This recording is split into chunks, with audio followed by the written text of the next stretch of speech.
Comment Idi Amin est arrivé au pouvoir? Violence, opportunité et fabrication d'un dictateur. Introduction. L'ascension d'Idi Amin. Dada au pouvoir ne fut ni accidentelle, ni soudaine, ni uniquement le fruit de son ambition personnelle.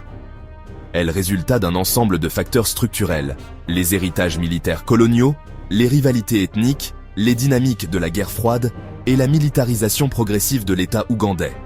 Passé du statut de soldat colonial peu instruit à celui de l'un des dictateurs les plus redoutés d'Afrique, Idi Amin incarne la manière dont des institutions faibles, des luttes politiques internes et une armée sans contrôle civil peuvent porter au sommet des individus brutaux. Comprendre comment Amin est arrivé au pouvoir permet de saisir pourquoi son régime a ensuite sombré dans la terreur. Fondation coloniale, les King's African Rifles. Idi Amin serait né vers 1925 dans le nord-ouest de l'Ouganda, une région marginalisée sous la domination coloniale britannique. Comme beaucoup d'hommes du nord du pays, il eut un accès très limité à l'éducation formelle.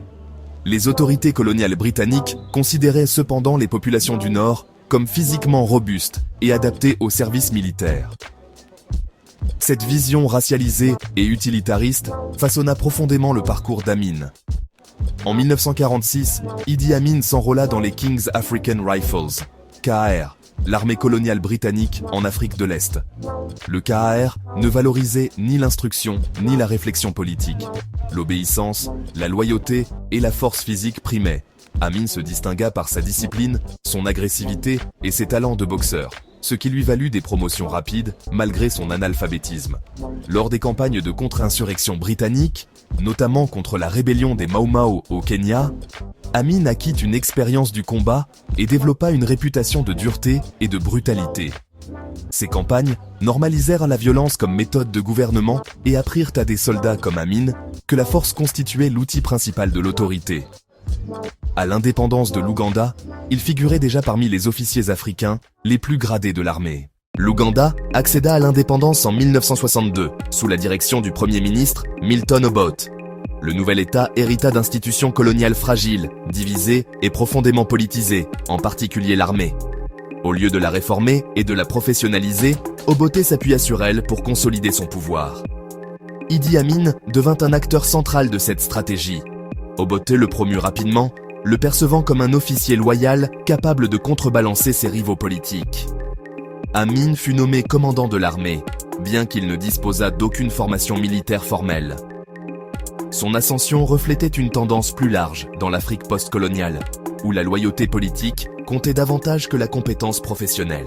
Parallèlement, l'armée se transforma en institution de plus en plus ethnicisée. Les soldats issus du nord de l'Ouganda, dont Amin faisait partie, furent favorisés, tandis que ceux du sud étaient marginalisés. Cette dynamique alimenta de profondes rancœurs et transforma l'armée en instrument politique plutôt qu'en force nationale neutre. L'alliance Obote-Amin. Tout au long des années 1960, Obote et Amin entretenaient une alliance à la fois mutuellement avantageuse et dangereuse. Amin fournissait la force militaire. Obote offrait protection politique et promotion. Ensemble, ils utilisèrent l'armée pour écraser l'opposition, y compris les royaumes traditionnels et les adversaires politiques. En 1966, Obote suspendit la constitution et lança une attaque militaire contre le royaume du Buganda, la plus puissante institution traditionnelle du pays. Amin joua un rôle clé dans l'assaut contre le palais du Kabaka. Cet épisode marqua le basculement définitif de l'Ouganda vers l'autoritarisme et confirma l'importance d'Amin comme bras armé du régime. Cependant, cette alliance était instable. À mesure que le pouvoir d'Amin grandissait, la méfiance d'Obote s'accentuait. Des accusations de corruption, de trafic d'armes et de contrebande émergèrent, certaines liées au conflit au Soudan du Sud et au Congo.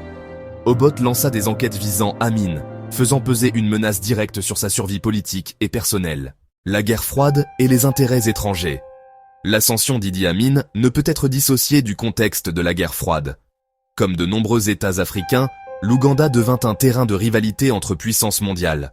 La Grande-Bretagne et Israël avaient tous deux formé et soutenu l'armée ougandaise dans les années 1960, et Amin bénéficia directement de cette assistance. Israël, en particulier, considérait Amin comme un allié militaire utile en Afrique de l'Est et contribua à la formation des forces ougandaises. Les puissances occidentales privilégiait la stabilité et l'anticommunisme au détriment de la gouvernance démocratique. Cet environnement international permit à des officiers ambitieux comme Amin d'accroître leur influence sans réel contrôle. Lorsque Obote adopta des politiques plus socialistes et se rapprocha du bloc de l'Est, il perdit une partie du soutien occidental. Amin, à l'inverse, apparaissait comme une alternative plus favorable aux intérêts occidentaux, du moins dans un premier temps. Le coup d'État de 1971. Saisir l'opportunité. À la fin de l'année 1970, Obote entreprit de neutraliser Amin. Menacé d'arrestation ou d'élimination, ce dernier décida d'agir en premier.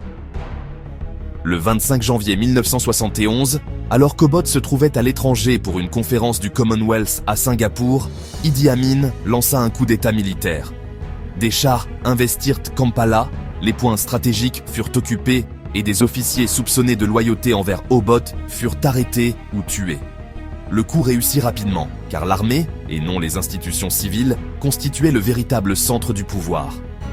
Les structures étatiques ougandaises, faibles et fragmentées, ne purent opposer de résistance.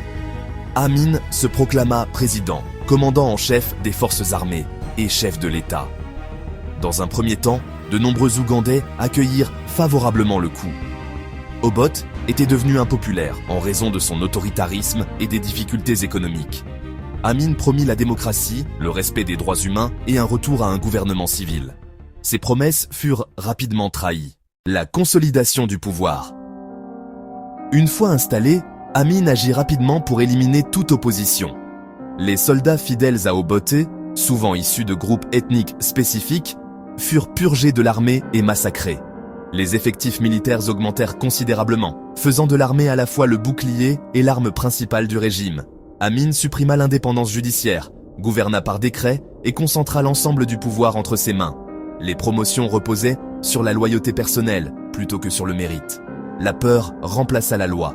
Les traits mêmes qui avaient permis son ascension, violence, opportunisme et manipulation, devinrent les fondements de son régime.